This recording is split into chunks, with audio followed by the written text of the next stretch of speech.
Hello friends, this is Sar Gupta and welcome back to Parcham. In last class we discussed MCQs based on inflation and unemployment and आज की class में हम reports and indices पे based MCQs discuss करेंगे. So without any delay start करते हैं हम अपनी आज की क्लास.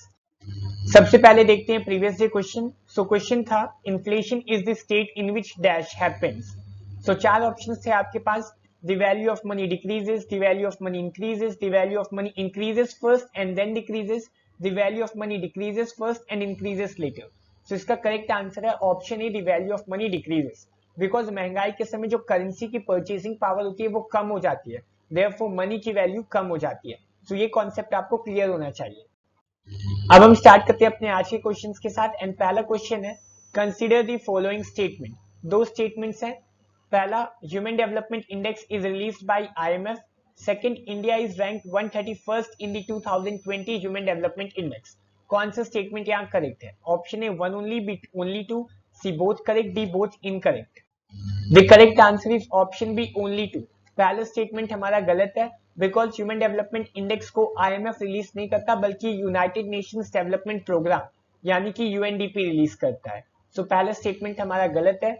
दूसरा स्टेटमेंट हमारा बिल्कुल सही है. इंडिया की रैंक 2020 के ह्यूमन डेवलपमेंट इंडेक्स पे कितनी है? 131. ह्यूमन डेवलपमेंट इंडेक्स एम्फेसिस करता है कि people and there capabilities should be ultimate criteria for assessing the development of a country, not economic growth alone.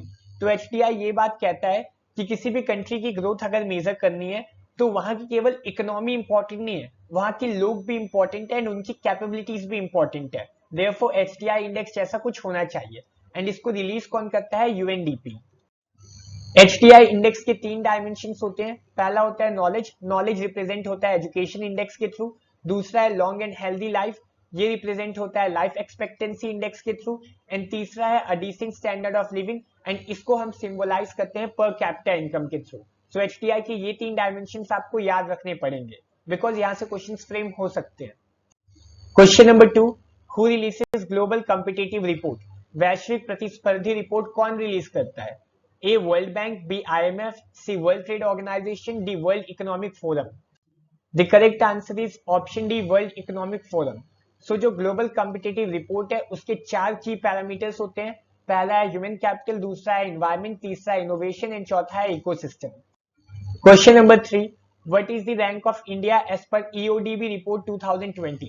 Ease of doing business report 2020 के अनुसार India की क्या रैंक है? A21, B150, C63, D90. इसका correct answer है option C 63. अब बहुत सारे बच्चों को लग रहा होगा कि क्या हमें सारे रैंक्स याद रखने पड़ेंगे, क्या हमें सारे रिपोर्ट्स याद रखने पड़ेंगे. नहीं, ऐसा कुछ नहीं है. बट इंपॉर्टेंट रैंक्स आपको याद रखने पड़ेंगे, उसमें कोई और ऑप्शन नहीं है बिकॉज यहां से क्वेश्चन फ्रेम होते हैं. Question number 4, Who releases global gender gap report? Global gender gap report कौन रिलीज करता है? IMF, B world economic forum, C UNCTAD, D UNICEF. The correct answer is option B, world economic forum. Global gender gap report के हिसाब से India की rank कितनी है? 140. इसको पहली बार पब्लिश किया गया था 2006 में. इसके चार डायमेंशंस होते हैं. पहला है इकोनॉमिक पार्टिसिपेशन एंड अपॉर्चुनिटी, दूसरा है एजुकेशनल अटेनमेंट, तीसरा है हेल्थ एंड सर्वाइवल एंड चौथा है political empowerment. All this with regard to women. Clear हुई बात?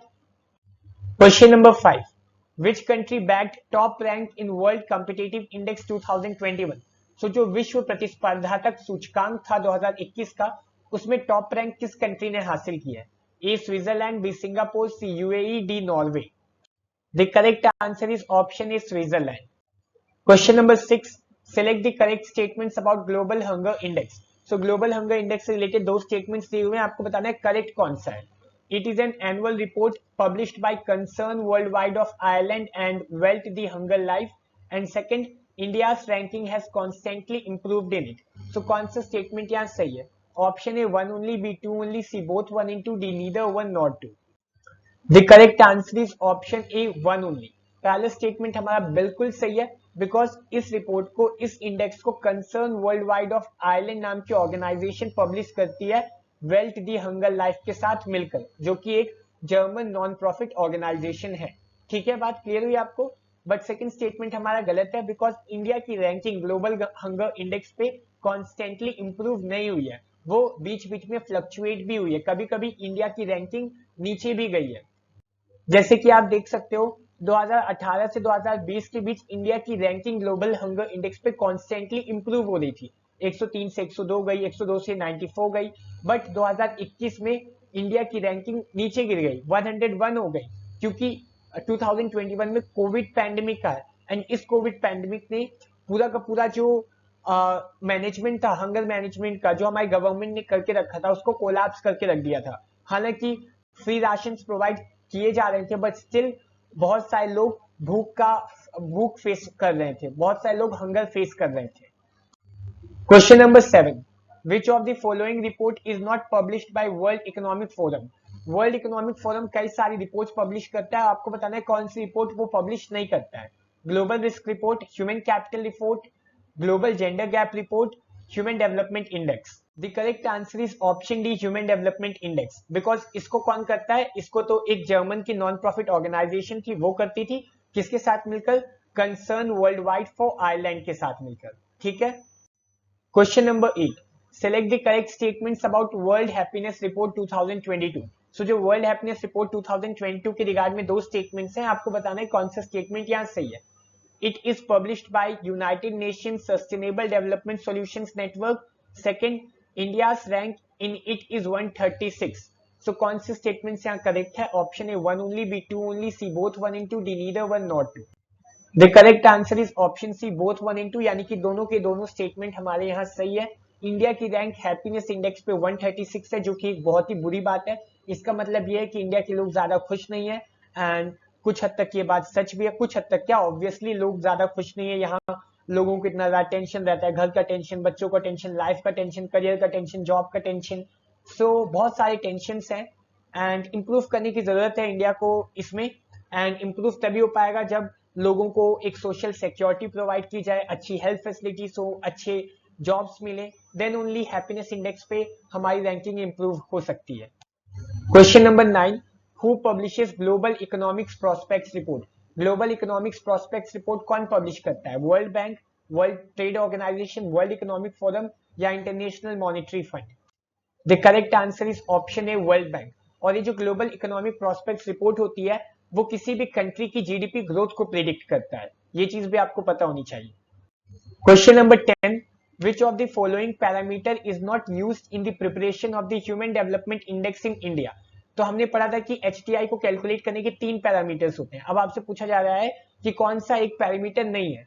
ए लाइफ एक्सपेक्टेंसी, दूसरा per capita income, c education, d the environmental condition of the country. So option d, the environmental condition of the country is the correct answer. So ये HDI के 3 dimension थे, इनको हमने पहले discuss कर लिया है, सो अब हम वापस डिस्कस नहीं करेंगे, कोई जरूरत ही नहीं है। Question number 11, which of the following report is not matched correctly? So World Employment and Social Outlook ILO release करता है, Global Financial Stability Report IMF, Global Competitive Index WEF, Global Economic Prospect WTO। So कौन सा pair यहाँ incorrect है, कौन सा pair यहाँ correctly match नहीं है, ये आपको फाइंड आउट करना है। So the correct answer is option D, Global Economic Prospects, because इस रिपोर्ट को रिलीज करने की जिम्मेदारी वर्ल्ड बैंक की होती है, एंड इस रिपोर्ट के थ्रू वर्ल्ड बैंक प्रेडिक्ट करता है किसी भी इकोनॉमी की जीडीपी ग्रोथ को। ठीक है। Question number 12, which among the following is not an indicator for calculating GHI score. So जो ग्लोबल हंगर इंडेक्स स्कोर होता है, उसका क्या एक इंडिकेटर नहीं है? A undernourishment, b child stunting, c child wasting, d none of the above. Not an indicator पूछा है, क्या एक इंडिकेटर नहीं होता है ग्लोबल हंगर इंडेक्स को कैलकुलेट करते समय? The correct answer is option D, none of the above, because ऊपर जो तीनों चीजें दी हुई हैं, उन तीनों को हम कंसीडर करते हैं GHI स्कोर को कैलकुलेट करते समय। अब ये under nourishment, child stunting and child wasting क्या है, इसको थोड़ा बहुत डिटेल में पढ़ते हैं। तो देखो, ग्लोबल हंगर इंडेक्स को कैलकुलेट करते समय हमारे पास 4 इंडिकेटर्स होते हैं। पहला undernourishment, child stunting, child wasting and then child mortality. Undernourishment मतलब पॉपुलेशन का ऐसा शेयर जिसमें कैलोरी इनटेक इनसफिशिएंट है। चाइल्ड स्टंटिंग मतलब the share of children under the age of 5 who have low height for their age, यानी कि 5 साल से कम के ऐसे बच्चे जिनकी हाइट कम है एज के हिसाब से। चाइल्ड वेस्टिंग मतलब 5 साल से कम के ऐसे बच्चे जिनका वेट अपने हाइट के हिसाब से कम है। And child mortality means mortality rate of children under the age of 5. ठीक है. Question number 13. Who publishes the report on the global social mobility index? वैश्विक सामाजिक गतिशीलता सूचकांक पर रिपोर्ट कौन प्रकाशित करता है? World bank, WHO, world economic forum या Asian development bank? The correct answer is option c, world economic forum. Question number 14. Select the correct statement about World Press Freedom Index 2022. So World Press Freedom Index 2022 के regard में दो statement से आपको find out करना है correct statement क्या है. पहला, it is published by reporters without borders. Second, India ranked 100th among 180 countries. कौन सा स्टेटमेंट यहाँ सही है? Option A 1 only, B 2 only, C both 1 and 2, D neither 1 nor 2. The correct answer is option A 1 only. पहला statement हमारा सही है क्योंकि वर्ल्ड प्रेस फ्रीडम इंडेक्स को रिलीज करता है रिपोर्टर्स विदाउट बॉर्डर्स नाम का ऑर्गेनाइजेशन. दूसरा स्टेटमेंट हमारा गलत है बिकॉज इंडिया की रैंक 100 नहीं है, इंडिया की रैंक 150th है अमंग 180 कंट्रीज. एंड ये दर्शाता है कि इंडिया में प्रेस की कितनी बुरी हालत है. प्रेस को डेमोक्रेसी का 4th पिलर कहा जाता है, बट प्रेस की फ्रीडम की बात करें तो India is ranked 150th among 180 countries. Therefore कुछ तो प्रॉब्लम है हमारी प्रेस में एंड उसमें इंप्रूव करने की जरूरत है, और एल्स डेमोक्रेसी के लिए एक बहुत बड़ा खतरा है. Question number 15. Which has been named the world's happiest country as per world happiness report 2022? World happiness report 2022 के अनुसार दुनिया का सबसे खुशहाल देश कौन सा है? Serbia, Finland, Norway, Denmark. The correct answer is option D, Finland. Finland फिलहाल न्यूज में था बिकॉज फिनलैंड एंड स्वीडन ने नाटो को ज्वाइन करने की इच्छा जताई है. एंड जब उन्होंने ये विल अपनी प्रेजेंट की, देन रशिया के जो प्रेसिडेंट है यानी कि जो पुतिन है, उन्होंने दोनों को अल्टीमेटम दिया है कि अगर वो ऐसा करते हैं तो then they may bear consequences similar to Ukraine. Question number 16. Who is responsible for calculating consumer food price index? Consumer food price index को कैलकुलेट करने की जिम्मेदारी किसकी है? Ministry of food processing industries, ministry of health, ministry of commerce and industry, ministry of statistics and programme implementation. The correct answer is option D, ministry of statistics and programme implementation. Question number 17. Who releases EODBR report, ease of doing business report, जिसमें India की ranking 63 थी last time? इस report को release कौन करता है? World bank, international monetary fund, world economic forum या फिर Asian development bank? The correct answer is option A, World Bank. Question number 19. What is the rank of India in Global Energy Transition Index? Global Energy Transition Index में India की rank क्या है? Option A 51, B 65, C 87, D 100. The correct answer is option C 87. Global Energy Transition Index को release करता है world economic forum. इसके 3 dimensions हैं. पहला इकोनॉमिक डेवलपमेंट एंड ग्रोथ, दूसरा है सस्टेनेबिलिटी एंड तीसरा है energy protection and access indicators. तो ये सारी चीजें आपको क्लियर होनी चाहिए. बढ़ते हैं नेक्स्ट क्वेश्चन की तरफ. Question number 20. Select the correct statement about QS world university rankings 2022. So world university rankings 2022 के रिगार्ड में कौन सा स्टेटमेंट यहाँ सही है? पहला, Oxford university bagged top rank in it. Second, 2 of Indian institutes were in top 200 universities. कौन से स्टेटमेंट यहाँ सही है? A 1 only, B 2 only, C both 1 and 2, D neither 1 nor 2. The correct answer is option D, neither 1 nor 2. दोनों के दोनों statement हमारे गलत है. अब क्यों गलत है उसे समझते हैं. सो पहला स्टेटमेंट कह रहा था कि ऑक्सफोर्ड यूनिवर्सिटी ने वर्ल्ड यूनिवर्सिटी रैंकिंग्स में टॉप रैंक ग्रैब किया, बट वो गलत है. टॉप रैंक हासिल की है मैसाचुसेट्स इंस्टीट्यूट ऑफ टेक्नोलॉजी ने यानी कि MIT ने. एंड ऑक्सफोर्ड यूनिवर्सिटी की रैंक कितनी है? सेकंड. एंड थर्ड रैंक किसकी है? Stanford university and Cambridge university की. बात करें इंडिया की तो टॉप 200 में इंडिया के 3 इंस्टीट्यूट्स हैं, ना कि 2. सो कौन कौन से हैं वो 3 इंस्टीट्यूट्स? पहला Indian institute of science Bengaluru, then है Indian institute of technology Bombay and तीसरा है IIT दिल्ली. बात करें JNU की यानी कि जवाहरलाल नेहरू यूनिवर्सिटी की, जिसे इंडिया का सबसे बेस्ट यूनिवर्सिटी कहा जाता है, इसने पहली बार वर्ल्ड यूनिवर्सिटी रैंकिंग्स में अपनी जगह बनाई, बट स्टिल बहुत पीछे रैंक इसकी लगी है. इसकी रैंक है 561 से 70 के बीच में. सो ये एक हमें बताता है कि हमारे देश की जो हायर एजुकेशन है उसकी हालत कितनी खराब है. जिस यूनिवर्सिटी को हम इंडिया की बेस्ट यूनिवर्सिटी कहते हैं वो वर्ल्ड की टॉप 100 में भी नहीं है, 560 से 70 के बीच में है. देयरफॉर नीड है हमारे इंडिया में एजुकेशन को इम्प्रूव करने की, एजुकेशनल इंस्टीट्यूशंस को बढ़ाने की। केवल नई नई एजुकेशन पॉलिसी ला देने से कुछ नहीं होने वाला। स्ट्रक्चरल चेंजेस की जरूरत है हमारे इंस्टीट्यूशंस पे। Question number 21, which of the following report is not released by world bank. So कौन सा रिपोर्ट वर्ल्ड बैंक रिलीज नहीं करता? ऑप्शन है remittance report, B ease of living index, C world economic outlook, D world development report. The correct answer is world economic outlook, because इस report को release किया जाता है IMF द्वारा। Question number 22, which ministry is responsible for conducting national family health survey. So national family health survey कौन conduct करता है? Option है ministry of child and women empowerment, B ministry of health and family welfare, C ministry of statistics and programme implementation, D ministry of labour. The correct answer is option B ministry of health and family welfare. Question number 23, select the correct statement about NFHS, यानी कि national family health सर्वे के regard में दो statement है, हमें ये बताना है कौन सा स्टेटमेंट सही है। पहला, in total 11 such surveys has been conducted in India since independence, यानी कि आजादी के बाद 11 ऐसे सर्वे हुए हैं हमारे देश में।